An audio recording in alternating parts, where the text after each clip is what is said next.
Good morning, everyone. So, today I'm gonna teach you combined graduate level examination tier 2, right? So, this is the paper. These are some questions from the paper of SSC CGL tier 2. और ये जो paper है वो 2018 का paper है, उसे हम लोग डिस्कस करेंगे. Some questions I have selected for you, उन क्वेश्चंस को हम लोग डिस्कस करेंगे आज. But today's lecture, I really would like to start with a beautiful motivational quote, and that is Rome wasn't built in a day. Yes, Rome wasn't built in a day is a timeless motivational saying that reminds us of the importance of patience, persistence, and dedication in achieving our goals. It emphasizes that great achievements take time and efforts. Remember, just like Rome, your dreams and aspirations won't be realized overnight. Success is a journey that requires consistent hard work and unwavering determination. Each small step you take brings you close to your ultimate goal. Stay focused, stay patient, and keep building your path to success one brick at a time. In the end, you will create something magnificent just like Rome. So let the quest of wisdom begin. ये पूरा का पूरा जो saying है, जो line है, Rome wasn't built in a day. Rome जो है वो एक दिन में नहीं बन गया.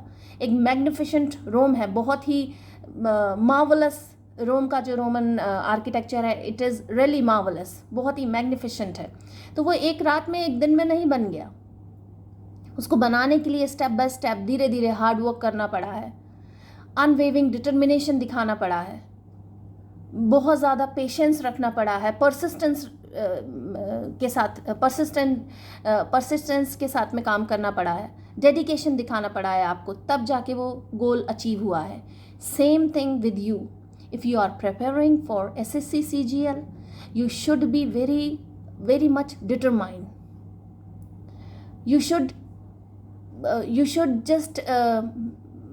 should think about your goal, and step by step, gradually, you should go close to your goal and achieve success.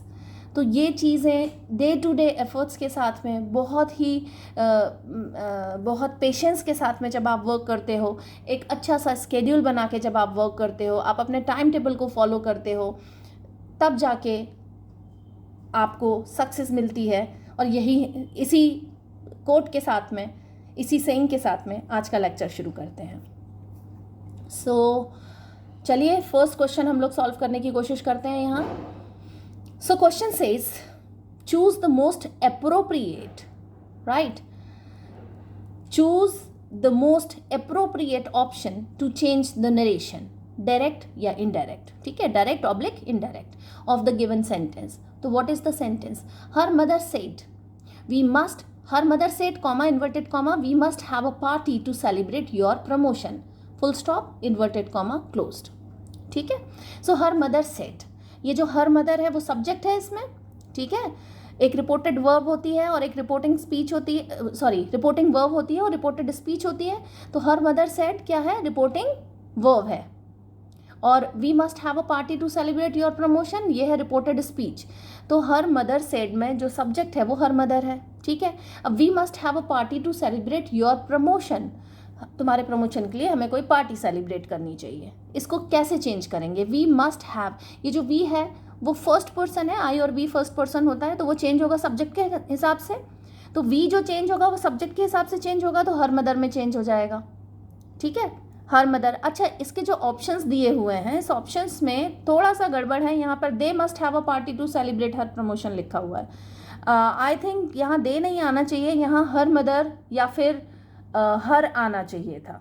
ठीक है, लाइक यहाँ सॉरी, सब्जेक्ट के हिसाब से चेंज हो जाएगा तो शी आ जाएगा. ठीक है, her mother said that she must have a party to celebrate her promotion. ठीक है, सेंटेंस तो यूं बनना चाहिए था, her mother said that she must have a party to celebrate her promotion. लेकिन ऐसा कोई ऑप्शन आपके पास है ही नहीं. आपको फर्स्ट ऑप्शन ही दिया है, her mother said that they must have a party to celebrate her promotion. ठीक है, यही होगा राइट ऑप्शन, लेकिन सेकंड ऑप्शन भी हमें देखना पड़ेगा। Her mother said that she had been planning party for celebrating her promotion, बिल्कुल भी नहीं होगा। मस्ट हैव है तो शी हैड बीन कहाँ से आ गया, मस्ट हैव तो मस्ट हैव ही रहेगा, ठीक है। मस्ट लगा हुआ है, मॉडल लगा हुआ है, ठीक है, और मस्ट का कोई पास्ट इक्विवेलेंट तो होता नहीं है, तो जैसे कैन का कुड लग जाएगा, विल का वुड लग जाएगा, वैसे मस्ट का कोई पास्ट इक्विवेलेंट होता नहीं है, तो मस्ट ही रहेगा वो। हर मदर सेज तो बिल्कुल ही गलत है, ये रिपोर्टिंग वर्ब में तो इस तरीके से आएगा ही नहीं। अगर सेड है पास्ट टेंस है तो पास्ट टेंस ही आएगा। Her mother told that they would be कहाँ से आ गया, मस्ट है तो they would be having a party to celebrate her promotion, no, right. So आपके पास में जो राइट ऑप्शन है, her mother said that they must have a party to celebrate her promotion. ये जो हर मदर सेड होना तो वैसे तो ये चाहिए था यहाँ पर, her mother said that she must have a party to celebrate her promotion, और यहाँ जो हर है वो यूज़ हो रहा है मतलब जो हर डॉटर, जो मदर है वो मदर अपनी बेटी के लिए बोल रही है। क्यों कैसे समझ आया अपनी बेटी के लिए बोल रही है, बिकॉज हर मदर सेड, उसकी मदर ने बोला ना, तो हिज मदर थोड़ी बोला है यहाँ। हर मदर मतलब किसी बेटी की माँ, और अगर हिज मदर होता तो किसी बेटे की माँ आता, वहाँ मेल आ जाता, मतलब जेंडर चेंज हो जाता। यहाँ हर है, इट मीन्स डॉटर के लिए आया हुआ है। तो आपका ऑप्शन 1 होगा, हर मदर सेड। यहाँ ऑप्शन में आपके लिखा हुआ है that they must have a party to celebrate her promotion, so that would be the right option, ठीक है। Now the next question, choose the most appropriate option to change the voice. अब active से passive voice change करना है हमें, ठीक है। आपके पास में एक एक्टिव वॉइस दिया हुआ है, उसको पैसिव वॉइस में चेंज करना है। क्या है sentence, somebody feeds the stray dogs daily.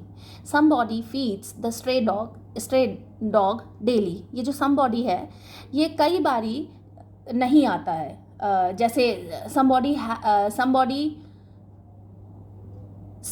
somebody steals my purse, present indefinite में तो नहीं बनेगा। somebody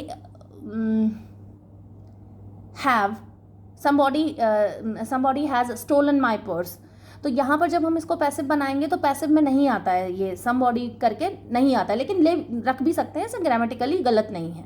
तो आपके पास में ये somebody feeds the stray dog daily। अब आप सबसे पहले सेंटेंस देखिए, कौन से टेंस का बना हुआ है, ये है प्रेजेंट इंडेफिनिट, फीड्स है ना। somebody क्या है, सिंगुलर सब्जेक्ट है, उसके साथ में फीड्स आ गया है, मतलब मेन वर्ब में एस या ईएस लग जाता है, तो क्योंकि ये सिंगुलर है इसलिए एस लग जाएगा। तो somebody feeds the stray dog daily, present indefinite का सेंटेंस है।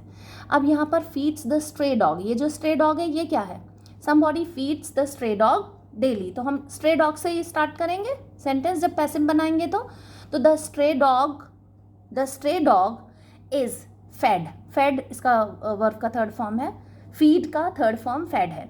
the stray dog is fed daily by somebody, या the stray dog is fed, इतना भी आ सकता है। stray dog is fed daily, यहाँ पर भी ख़त्म कर दो, कोई दिक्कत नहीं है, सही है आपका sentence.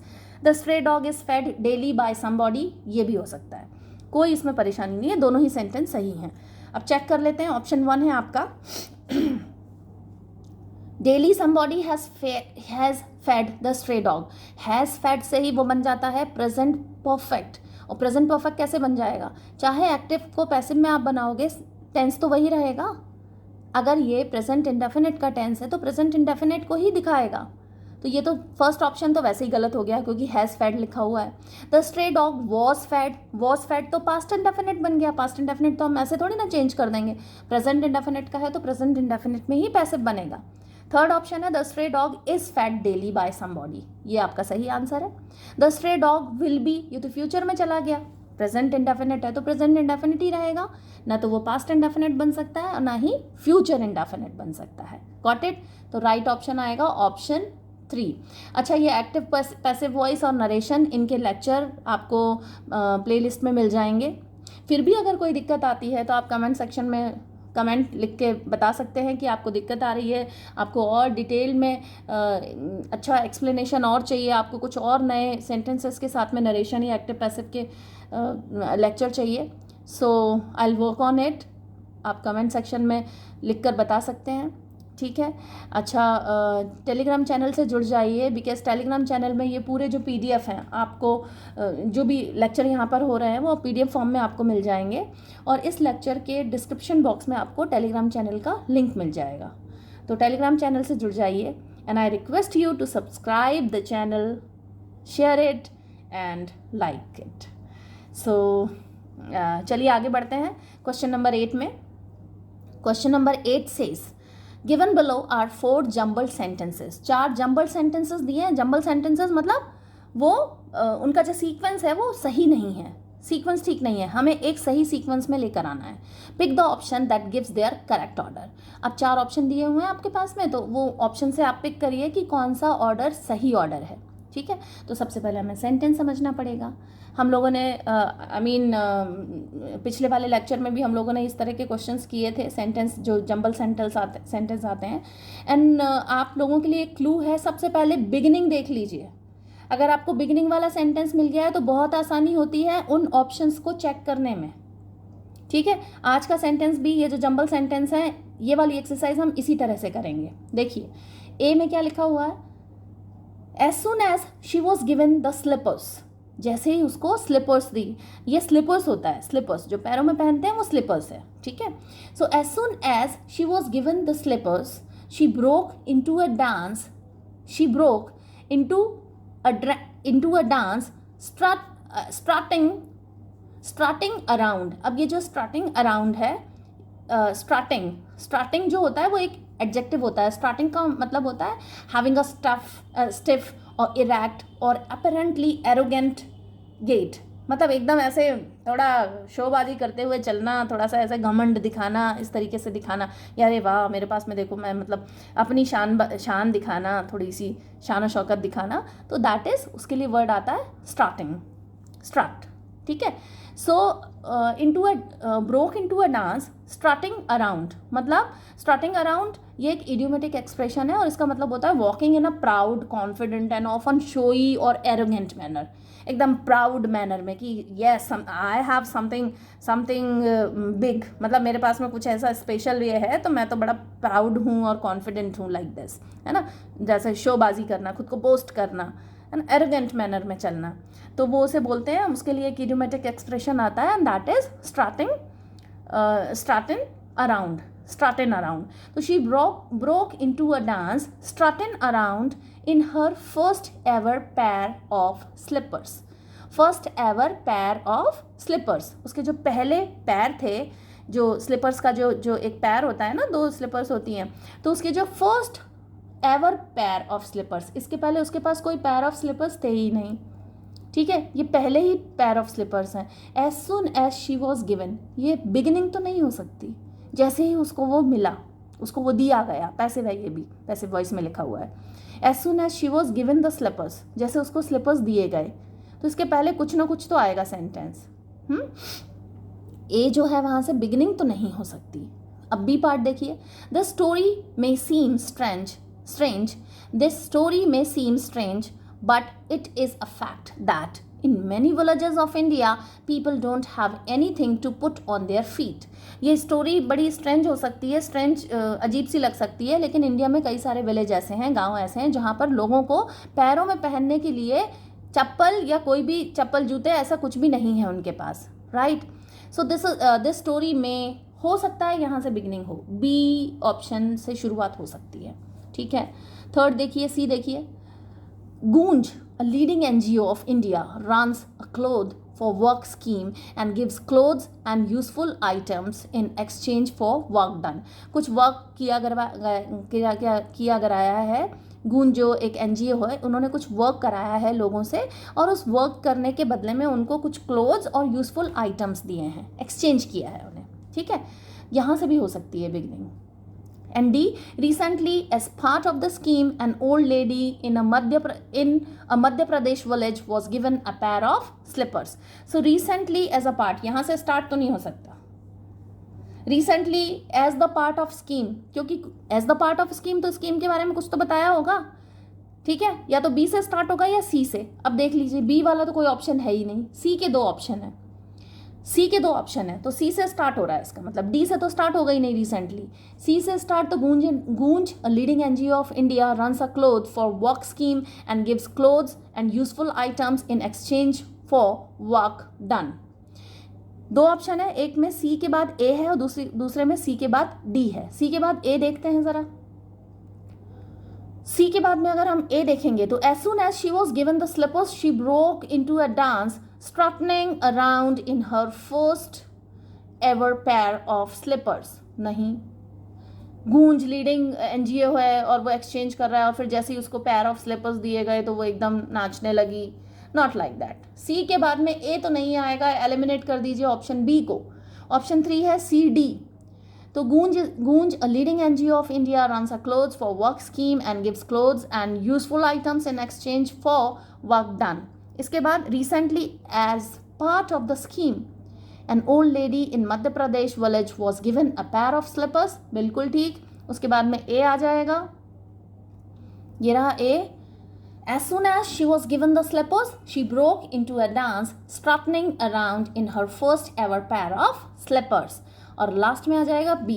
The story may seem strange, but it is a fact that in many villages of India, people don't have anything to put on their feet. Exactly.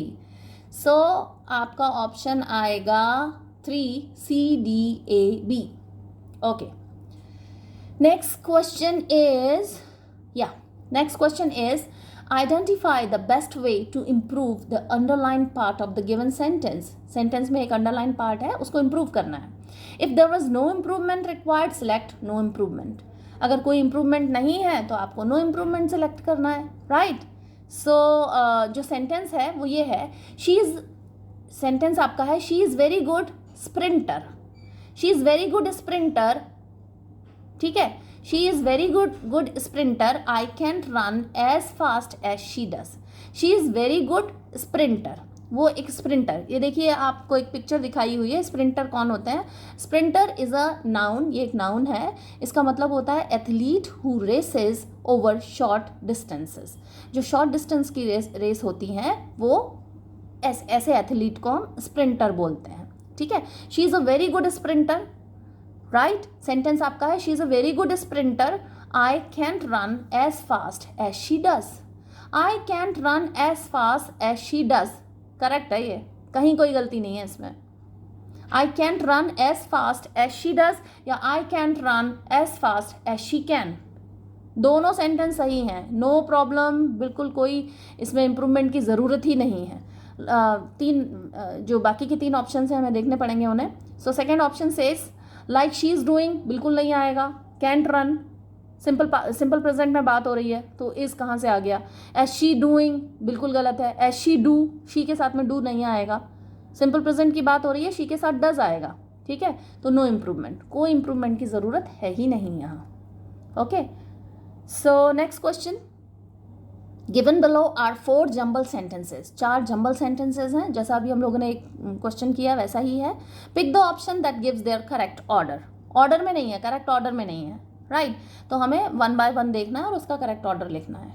ए जो है, the home then was a bungalow. जो home था then was a bungalow, वो bungalow होते थे single storeyed and bounded by walls. Single storeys होते थे और वॉल से बाउंडेड होते थे। ठीक है, ये इसका ए ऑप्शन है। The home then was a bungalow, single storeyed and bounded by walls. The home then was a bungalow, यहाँ से स्टार्ट होगा क्या? बिगनिंग हो सकती है। Okay, we are keeping it aside, let's see यहाँ से बिगनिंग होगी या नहीं होगी, क्योंकि हम इसको एकदम से मना नहीं कर सकते कि नहीं यहाँ से नहीं होगी। The home then was a bungalow, single storeyed and bounded by walls, हो सकती है बिगनिंग यहाँ से। Now option B says he states that in the early 1950s houses in most cities relied on the bungalow model। यहाँ से भी beginning हो सकती है। ठीक है, ये बंगलो के मॉडल्स हैं। I have given this picture to make it clear कि बंगलो के मॉडल कैसे थे। इस तरह के मॉडल पे पूरी सिटी रिलाइड कर रही थी, पूरी सिटी में इस तरह के बंगलो मॉडल्स बने हुए थे। ठीक है, सी है, according to Gautam Bhatia a leading architect we need to bring about a radical change. Radical change मतलब होता है एब्रप्ट चेंज, एकदम से पूरा अपसाइड डाउन करके जो चेंज होता है, बहुत सारी चीज़ें एकदम से बदल देना, दैट इज रेडिकल चेंज। ठीक है, so a radical change in our model of housing. According to Gautam Bhatia, leading architect, we need to bring about a radical change in our model of housing. हो भी सकता है, यहाँ से भी, सी से भी हो सकती है. Sadly, nearly 70 years later, after a 100-fold increase in city population density and land value, we still persist on the same outmoded model. Outmoded मतलब outdated model. ये तो नहीं आएगा. सैडली मतलब आप किसी बात से दुखी हुए ना, तो कोई बात तो होगी तब दुखी हुए हो, तो डी से तो नहीं स्टार्ट होगा.